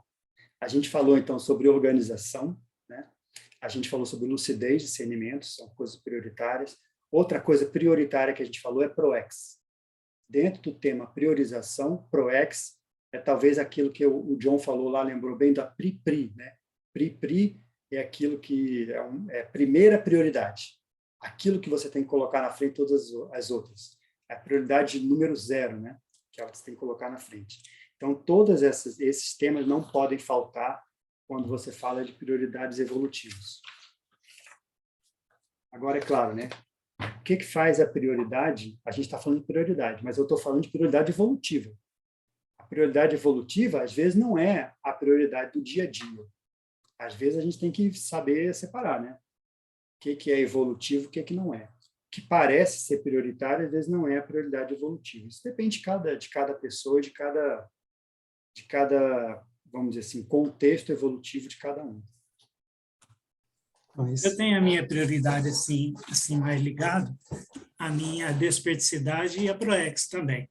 Mas eu observo muito assim o conhecimento que a gente tem que ter e já do evoluciólogo. Está muito distante para mim o evoluciólogo, mas sempre eu observo, até mesmo na conscienciologia, a prioridade também da gente ir conhecer além, algo além daquilo que eu estou no momento. O que o professor poderia comentar sobre isso? Olha, eu acho que o evoluciólogo não está distante da gente, não, muito pelo contrário. Se você pensar que a nossa ProEx foi elaborada junto com o evoluciólogo, ele está mais perto do que a gente imagina. Então, ele faz parte da nossa ProEx, parte integrante, né? Agora, é claro, muitos dos atributos que a gente expressa hoje em dia estão longe do evoluciólogo, né? A grande maioria dos atributos, né? Mas só de você estudar o evoluciólogo, o serenão, que é o modelo da escala evolutiva, você tem o norte da bússola da sua prioridade. Então, o que é prioridade? Prioridade é chegar lá. Essa é a macro. Aí eu falo assim, muito bem, por quê? A prioridade não é ser famoso, não é só ficar rico, não, é ser serenão. Essa é a minha prioridade, total. Agora, para chegar lá, quais são as micro prioridades? Muito bem, então tem que fazer isso, tem que agir melhor, tem que pensar melhor, tem que pensar de uma forma mais cosmoética, tem que entender mais de cosmoética. Outra coisa, eu tenho que expressar mais a minha comunicabilidade, estou tentando dar mais aula do que eu sempre dei, falar mais, porque é uma coisa que eu tenho que desenvolver. Então, são prioridades para chegar na prioridade maior, né? Então, assim, Rodolfo, eu acho que o evoluciólogo ele está muito perto da gente, muito perto. E, assim, cabe a nós trazer ele mais perto do que estava, né? Assim, o máximo que a gente puder. Aí, duas questões aí. Uma, estava-me a lembrar dessa questão que estava a falar, da prioridade é ser serenão, e do que temos que ir priorizando as coisas mais pequenas primeiro. E há uma técnica para isso, que é a técnica do funil, precisamente, que é nós pensarmos na ideia maior. E depois, o que é que eu tenho que fazer antes disso? E então, estreitar um pouco mais as opções, até ao ponto de coisas que eu posso fazer no dia-a-dia. E, de repente, para a semana que vem, eu já estou mais perto. E depois, de repente, para o ano que vem, eu já estou mais perto. É uma questão de ir afunilando para ir especificando as pequenas tarefas, e isso vão sendo pequenas prioridades dentro de uma prioridade maior.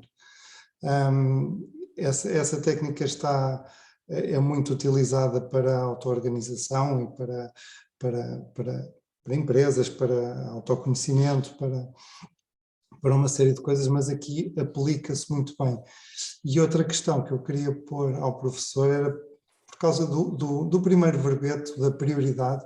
Na taxologia tem 15 15 categorias de prioridades, e penso que há algumas que são ou repetidas, ou também porque está misturado, porque uma coisa é prioridade em uma área, e outra coisa, porque há vários, de facto, vários tipos de prioridades, e mais uma vez as áreas delas também são importantes, mas acho que está um pouco misturado esta taxologia, desde áreas diferentes, e há algumas prioridades que são quase redundantes, mas ou são formas diferentes de abordar o problema ou a questão, vá. Mas fiquei um pouco confuso a ver esta taxologia. Era também para saber o seu comentário. A taxologia a gente tem que ler como ler o restante dos verbetes e das obras, né? Veja o que você entendeu. Se você não entendeu, não concorde, né? E aquela coisa, né? Não tem problema, né? O Soval deu uma ideia lá, ele colocou 15 itens, 15 categorias de prioridade inteligente. Aí só faltou colocar, vírgula, se vire, ponto, né? Te vira, ponto. E aí a gente tem que se virar, né? Sei lá, de qualquer forma, né, Tiago, se está misturado, serve para fazer a gente refletir, né? São coisas que a gente reflete para você ver em cada área como que você se coloca dentro dessas prioridades, qualquer uma delas, né? E assim, isso é só uma amostra, né? Se você for ver quantas áreas nossa vida tem, né? Se a gente for dividir, tem, sei lá, inúmeras, né?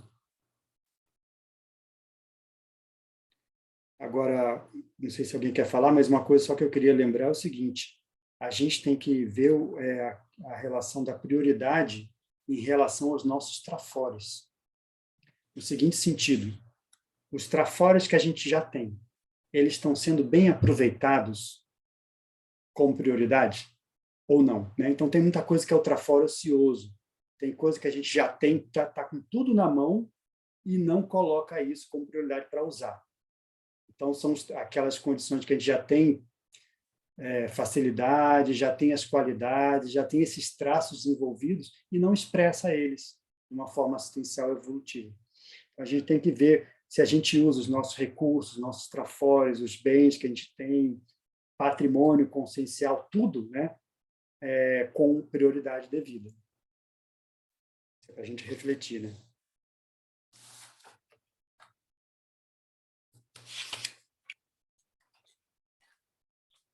Queria pegar um pensamento aqui. Deixa eu ver aqui.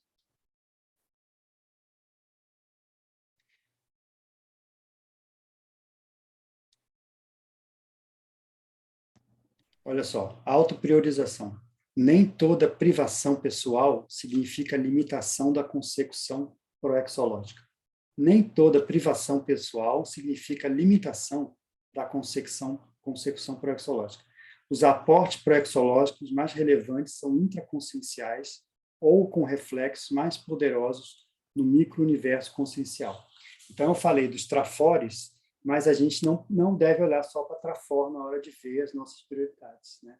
Às vezes, olha só como é que isso é interessante da gente analisar. Às vezes, as nossas limitações pessoais na vida é justamente que dão a nossa prioridade primeira, mais importante.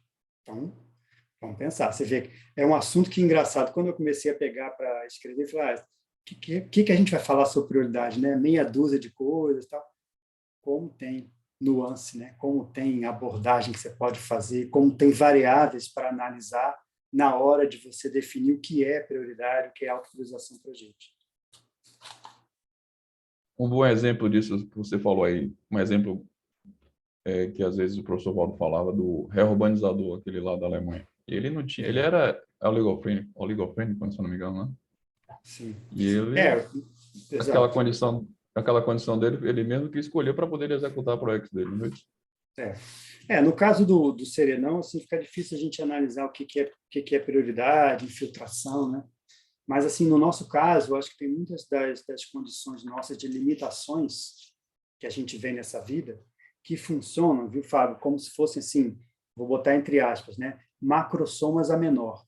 A ideia do macrossoma a menor é aquela condição do soma maceteado, que foi planejada, que vamos dizer assim, restringe uma manifestação sua para te ajudar, de modo geral, né? Então, se você pensar, algumas limitações que a gente tem, pode ser uma doença crônica, pode ser uma questão que a pessoa tem que ficar a vida inteira lidando com aquilo que parece um fardo, mas justamente essa coisa de colocar a pessoa no trilho é que dá a prioridade, é o trilho, né? Então, isso é uma condição que foi planejada antes, de caso pensado, para te colocar no trilho, para você não sair da sua prioridade. Porque, às vezes, se você tivesse uma condição totalmente expandida, com o máximo de manifestação sua, você, pelo seu temperamento, você ia fazer outras coisas. Por exemplo, ia buscar reconhecimento fora, ia, né, desenvolver outras coisas, vaidade, aquela coisa, vaidade, orgulho, né, etc, etc. Às vezes, isso aí é o que te coloca no trilho. Então, a prioridade pode estar embutida como vamos dizer assim, uma coisa criptografada dentro das nossas limitações. Cada um tem que saber o que é que se diz respeito assim. Entendi, valeu. Pensa bem, né? Às vezes aquela coisa que você toma como trafar, que não é seu, mas é uma condição imposta pela vida, pela limitação física, ela vai fazer você passar a vida inteira pensando sobre aquele assunto. Sabe? Vamos supor uma doença que você tem lá. Você tem hipertensão crônica, né? Você vai ter que a vida inteira cuidar disso, senão você vai morrer. Então, desde cedo, você vai começar a pensar nisso, prestar atenção. A sua vida, daqui a pouco, ela vai estar toda alinhada dentro desse frame. Ela vai estar toda condicionada dentro da condição lá de você ter hipertensão. Isso é justo, você fala, puxa, que droga, caramba, que droga. Devo ter feito muita M no passado para poder vir aqui. Pelo contrário, às vezes esse foi o aporte que você mesmo colocou com o amparador para te deixar na linha, para te fazer a tua ProEx correr bem. O nome disso é macrosoma menor. Macrosoma não é só condição, sabe? Assim, às vezes ela vem como um direcionamento, né? Eu lembro de casos aqui na CCCI, de condições que o professor Valdo falava, que a pessoa tinha explorado demais a inteligência e a memória no passado e veio nessa vida com um processo cognitivo muito mais limitado, com uma forma de alinhamento dela. Ela mesma pediu isso. Então, isso é ProEx. Isso é ProEx. Ela mesma pediu, e outra coisa, teve mérito para ser atendida. Porque, pensa bem, isso é um macrosoma, a pessoa tem que mexer no soma maceteado. Então, olha só como é que é. Às vezes, isso aí te indica a sua ProEx. A ProEx da pessoa era fazer assistência de uma forma inegóica. Às vezes, ela conseguiu. Esse conceito eu não conhecia, macrosoma A menor, não conhecia, não. O macrosoma é uma condição ampla, né? O macrosoma é o soma maceteado para... Eu sempre vi a maior, agora a menor eu nunca tinha não, tanto. mas aí é que está, né? O A maior é mais raro. O A menor é o que mais tem. Às vezes a gente tem a menor. Às tem vezes, macrosoma né? que é tem que analisar. só para tem macrosoma cuja função não é nem dar um crescimento na manifestação da pessoa, mas estabilizar alguma condição parapsíquica para evitar algum nível de desequilíbrio dela. É isso aí. Esse é o A menor. É isso aí. Agora, lá no livro tem um livro do André Luiz, onde ele fala escreve curso intermissivo. É isso né? que eu ia falar, exatamente. Bem bacana. Né? E aí ele coloca lá uma feminina, né, que estava programando justamente o corpo físico dela, e ela ia nascer com um problema na perna, e ela ia trabalhar mediunicamente, né, no espiritismo, presumo, né? E aquele problema lá ia perturbar ela a vida toda. Mas por que aquilo ia acontecer? Porque para que ela tinha receio de que, sendo médium, com grande capacidade, que ela ficasse muito arrogante, muito senhora de si, sabe? Tipo assim, não, eu sei das coisas, eu faço acontecer. Então, não, vinha aquela dor ali, volta e meia aquela dor ia perturbar ela para ela mostrar o seguinte, você não é tão bom assim, você tem esse problema aqui, calma lá, né? Mas isso também decorre da maturidade da consciência, né? No nível dela, aquilo ali se tornou necessário, né? Acho que depois de um certo nível, né, a gente não precisa mais desse tipo de coisa, né? Depois de um certo nível, o macrosoma já faz parte da sua elaboração da vida. Já não é mais uma coisa extra. No nosso caso, se a gente tem macrosoma, é uma coisa extra. Quem faz o evoluciolo, você tem que ter mérito. No caso e tem uma frase, né, César, em alguma pensata, o professor Valdo dizendo que todo evoluciólogo, todo serenão tem macrosoma, já bem consolidado, né? Por quê? Porque o negócio dele é que ele vem com tudo macro, né? Tudo dele é maceteado, não é só o soma. O soma até um detalhe, né? Alguém falou lá Mas de repente, ao contrário, tem esse pedacinho aqui lá do corpo do serenão que não é macrosoma. Exato, é exceção, não é regra, né? Exatamente. Agora, de modo geral, Fábio, a gente pode fazer a seguinte definição, né? O macrosoma, a menor, ele equilibra algum trafar seu, ou trafal. Trafar ou trafal. O macrosoma maior potencializa um trafor. Então, essa é a definição geral, e aí você pode colocar vários casos particulares de acordo com a condição da pessoa. Eu me lembrei agora de um voluntário que, numa tertúlia, o professor Valdo explicou para ele, não, você no passado não olhava muito para o corpo, e agora você veio com esse problema aí para você observar mais seu corpo. Acho que o cara era diabético, eu acho. Sim, não, exatamente. Exato. Não, tem vários, eu acho que isso aí, sabe, eu acho que tem vários casos.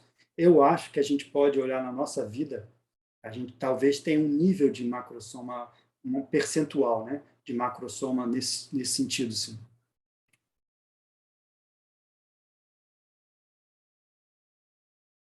Sem contar uns acréscimos, né, que a gente vai colocando depois, ao longo da existência, né? De acréscimo de... não, sim. Exatamente, tem o caso do paramicrochip, que ele vai chamar de timing pills, né? Que é a pílula do tempo, né? Aquela que vai várias camadas, né? Então, chega num certo momento da vida da sua ProEx, na fase executiva ou depois, aí aquele macrosoma ele se revela. É uma ideia muito parecida com a da epigenética, né? Você tem a sua genética, dependendo das condições do ambiente, de estímulo ou de supressão, aquele gene, ele se manifesta ou não, ou ele se manifesta mais ou menos, dependendo do meio ambiente, né? A mesma coisa é o macrosoma. Dependendo das suas condições do ambiente, do contexto, aquele macrosoma vai se expressar ou não, se expressar mais ou não. Ele chamou isso de timing pills, que é um macrosoma com um temporizador. Ele vai aparecendo à medida em que você está envolvido nos contextos na vida, né? Esse tema é interessante do macrosoma, né? Esse é um bom tema para depois a gente trazer aqui. Isso dá muito pano para a manga.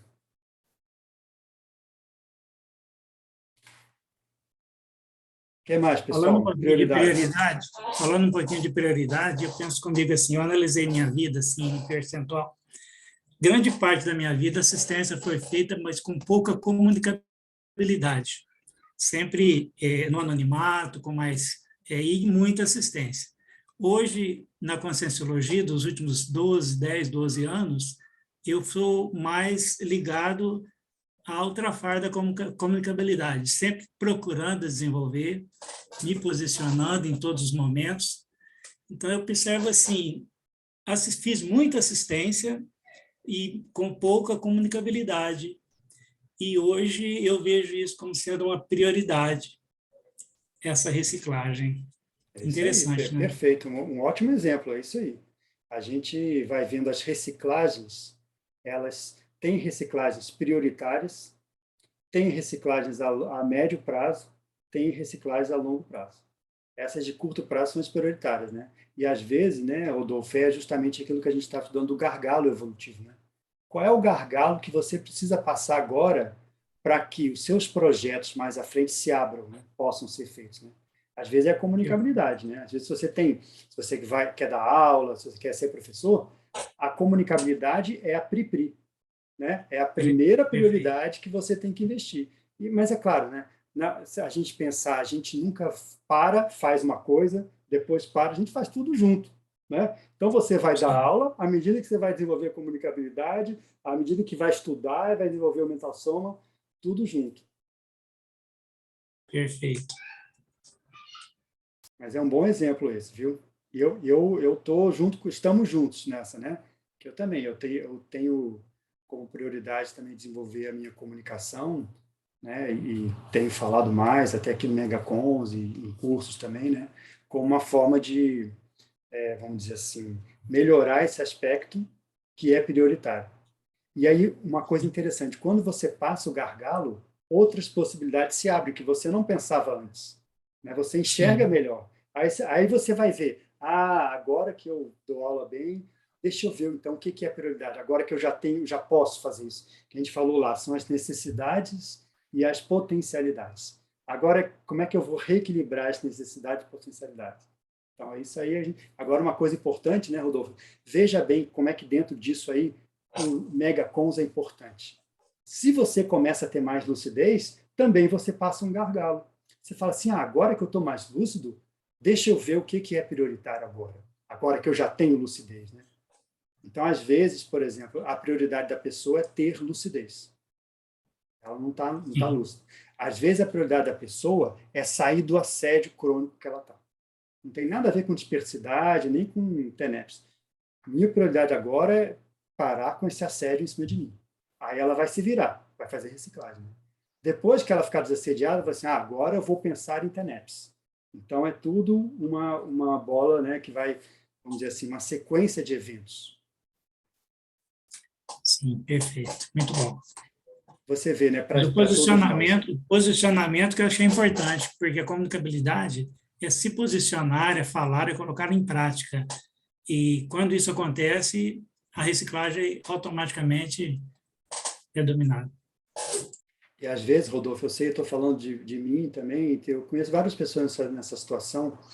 Às vezes, a comunicabilidade é uma questão, a dificuldade de comunicação é uma questão transitória, sabe? Daquela coisa da recomposição, da vitimização, da recomposição. Quando você passa isso, você deslancha. Aquela coisa assim, você às vezes sempre foi um ótimo comunicador em várias vidas, só que se deu mal com essa, né? Tipo assim, porque o comunicador tem dois lados, né? Olha, a gente está vendo agora, né? Guerra de versões, né? De guerra. O que um comunicador, ele é uma coisa difícil. Então, a comunicação sem cosmoética é a furada. E, às vezes, justamente, é você passando esse gargalo, você recupera os cons daquela sua habilidade que você tinha, só que muito realinhada cosmoeticamente.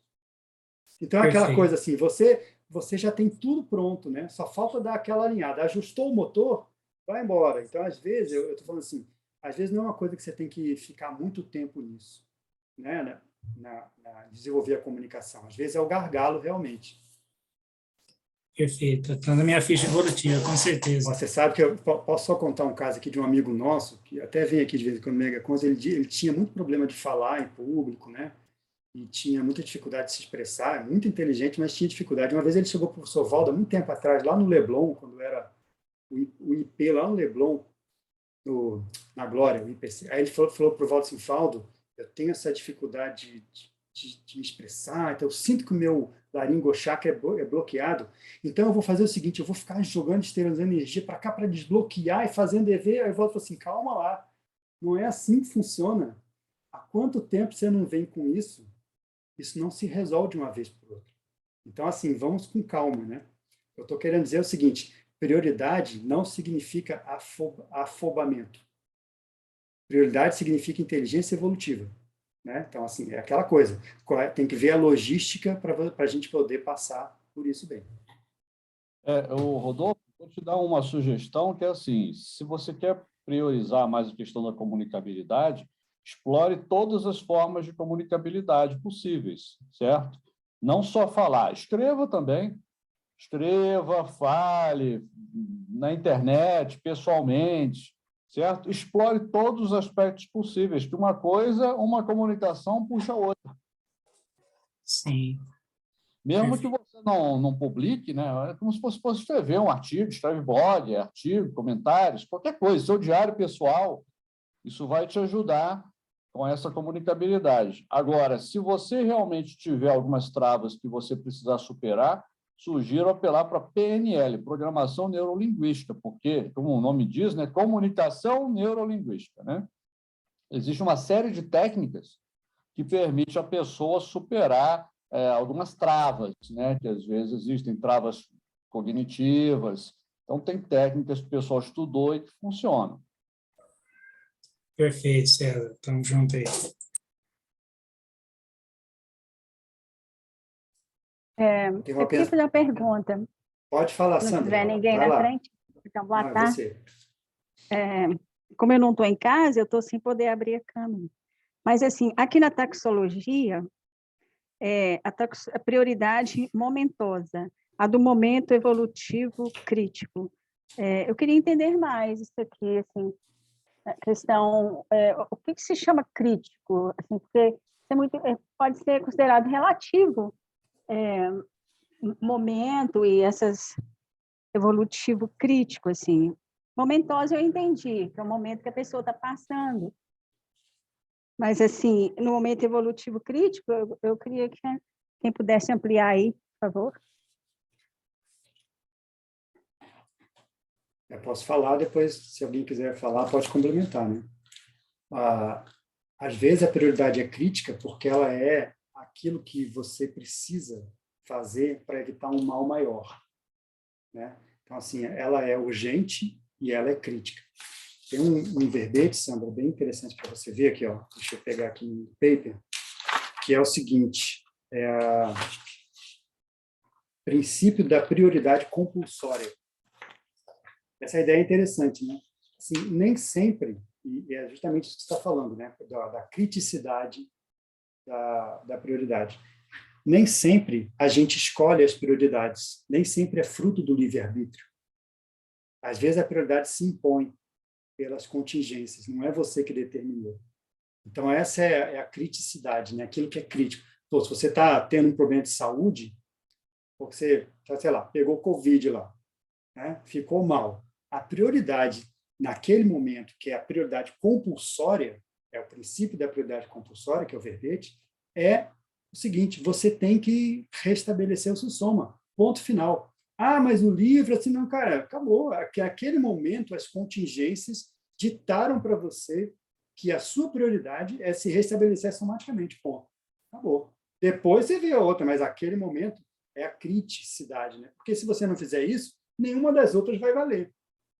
Então, você veja, assim, mais uma coisa, né? A gente está vendo lucidez, discernimento, maturidade, FEP, organização, PROEX, e agora as imposições das contingências, é o contingenciamento que o professor Valdo falava. Então, mais um elemento aí que dá a criticidade das prioridades. Alguém quer falar? Pessoal, podem falar.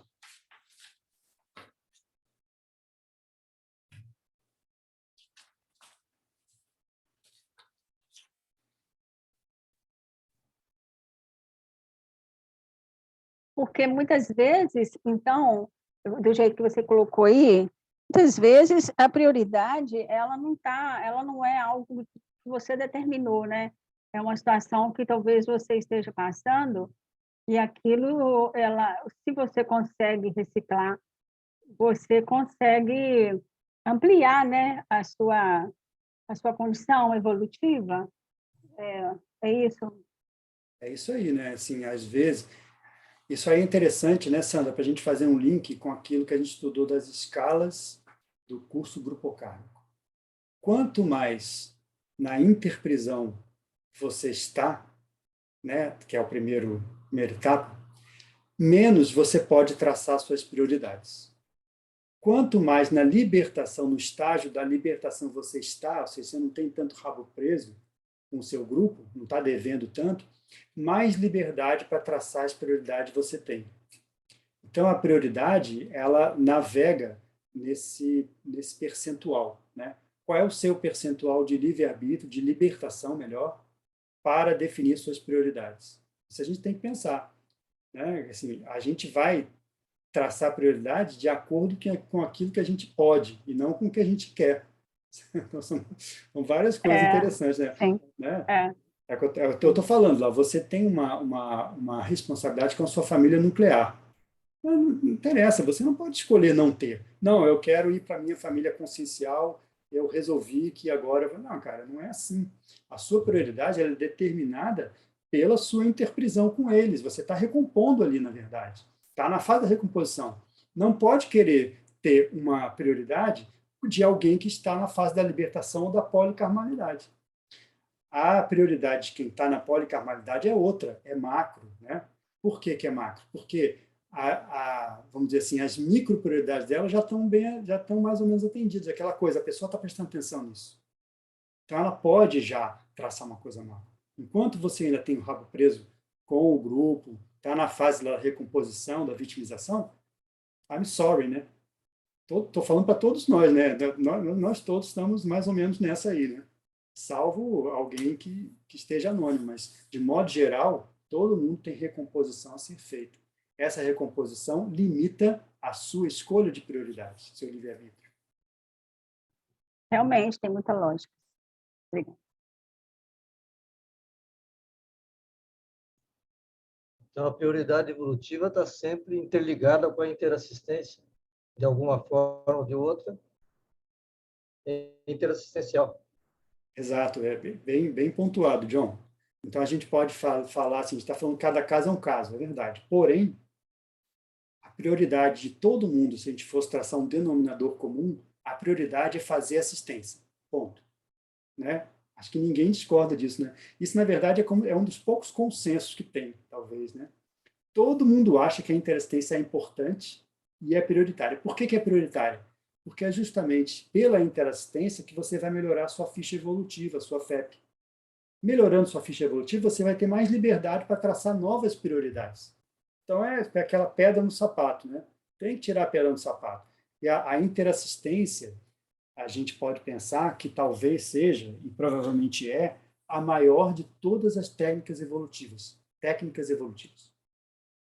E com isso eu estou falando, a interassistência é uma técnica evolutiva? É uma técnica evolutiva. Por que não? Não é assim que a gente Isso é vai tão evoluir? sério que os extraterrestres vêm aqui para a Terra para fazer assistência aqui, né? Exato. E outra coisa, estão fazendo no planeta deles também. No planeta deles não tem mais gente para fazer assistência, eles não podem fazer telemétrica. Olha, ô César, eu não sei. Depende do Ninguém está extraterrestre. precisando lá, então eles têm que vir para cá. Depende do extraterrestre. Uma coisa que o Valdo sempre falava, que eu fiquei pensando, é o seguinte, ele falou assim, olha, não fiquem assim, colocando o extraterrestre no pedestal, porque eles também estão buscando os serenões deles. Então, assim, o problema não é outra coisa, o serenão não está nem aí.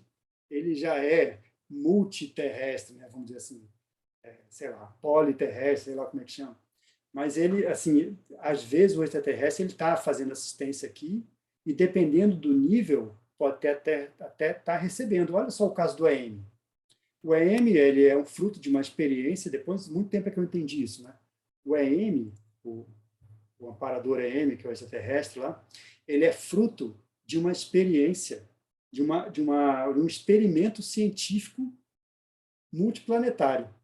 Por quê? O cara veio para cá e foram testar com ele, junto com o Valdo, para ver como que o negócio se encaixava bem, o que dava certo, o que não dava. Isso é um experimento científico. Eles estão vendo quais são as melhores variáveis para ajustar para poder fazer a ressoma dele, em primeiro lugar, ele era uma cobaia, e do grupo, né? Então, a gente sabe que depois do EM, ou junto, ou antes, ou ao mesmo tempo, veio o grupo de consciex daquele planeta, né, César? Então, assim, o que acontece? Ele serviu de cobaia, tipo assim, isso aqui não ficou bacana.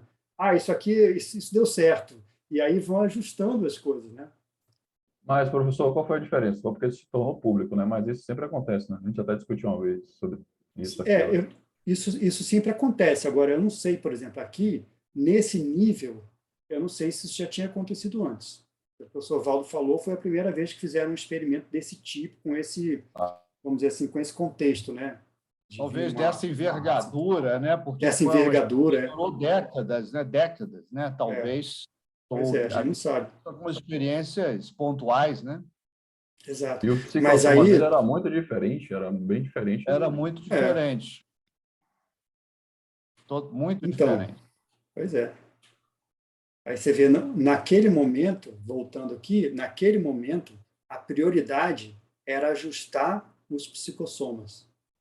Na verdade, ajustar o psicossoma ao soma, né? O psicossoma extraterrestre ao novo soma daqui, né, nosso, né? Então, essa é a prioridade, por isso que foi feito esse movimento. Por quê? Passando dessa prioridade, aí sim podia se planejar ressoma em massa, não sei como é que foi, né? Um grupo inteiro vindo. Então, a prioridade era ver o que funcionava e o que não funcionava. Esse é um bom exemplo de prioridade daquilo que o professor Valdo chamava de medidas interplanetárias. Tem um verbete bem interessante sobre isso. Como que Mas, isso enfim, se ajusta. há os extraterrestres que vêm para cá, porque é aqui que eles vislumbram a evolução que eles estão precisando. Né? Não, o que eu estava lembrando, você falou... processo interassistencial. Não, eu falei nisso porque eu estava querendo dizer o seguinte, que o EM ele veio aqui também para ser assistido. E ele foi e é muito assistido, né? Então, assim, ele foi assistido por quem? Pelos evoluciólogos, né? Pelos serenões ou por nós, porque a gente sabe que ele está num nível mais ou menos parecido. Então, na verdade, é interassistência lá. E a Terra em si Certo? não tem série não, né? Tem?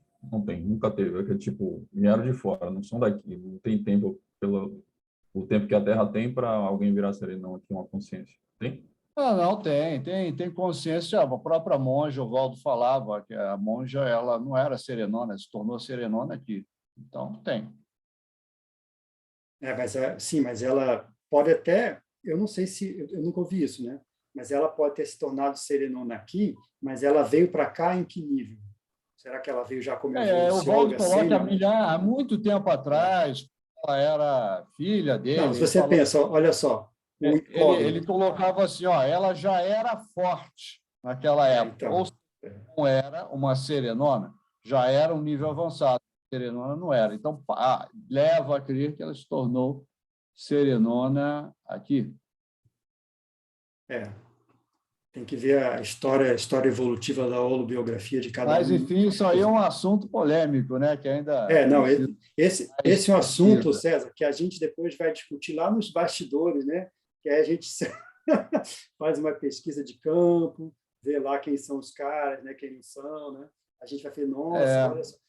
Isso aí está no... Que a gente vai descobrir depois. Fala de serenão está no limite do nosso conhecimento. Perfeito, também acho. E aí você tocou num ponto muito bom. O limite do nosso conhecimento é o limite da nossa prioridade. Por quê? Aquilo que é mateologia, que a gente não tem instrumento para pensar ou para analisar ainda, isso não é prioridade agora para a gente. Então, assim, é claro, é interessante estudar serenão, é interessante estudar CL, é interessante estudar os trilhões de consciex livres depois da CL. Mas isso não é prioridade de você investir as suas fichas nisso. Então, só voltando aqui até para a gente fechar, né? O ponto principal, o Valdo sempre colocava, e eu acho que tem muita inteligência nisso, assim, a nossa prioridade agora é alcançar a desperticidade, ponto. Esse é o nosso próximo passo. E quando a gente chegar na desperticidade, muitas dessas questões que a gente está levantando vão ficar um pouco mais claras, né? E a gente vai ter até condições de elaborar melhor isso tudo que a gente está estudando. Mas, então, assim, uma coisa é o que é importante, outra coisa é o que é importante e prioritário. E como falou a Sandra, outra coisa é o que é importante, prioritário, urgente e crítico. Então, existe aí uma série de variáveis para a gente, só para mostrar como é que é importante. Agora, o prioritário mesmo é a gente estudar isso tudo, debater entre nós, isso é prioritário, porque é daí que a gente vai entender melhor. Ok, pessoal? A gente já chegou no nosso tempo aqui. Eu agradeço a todos aí pelas conversas, pelos debates, e uma ótima semana e até o sábado que vem. Valeu, pessoal. Tchau. Tchau, pessoal.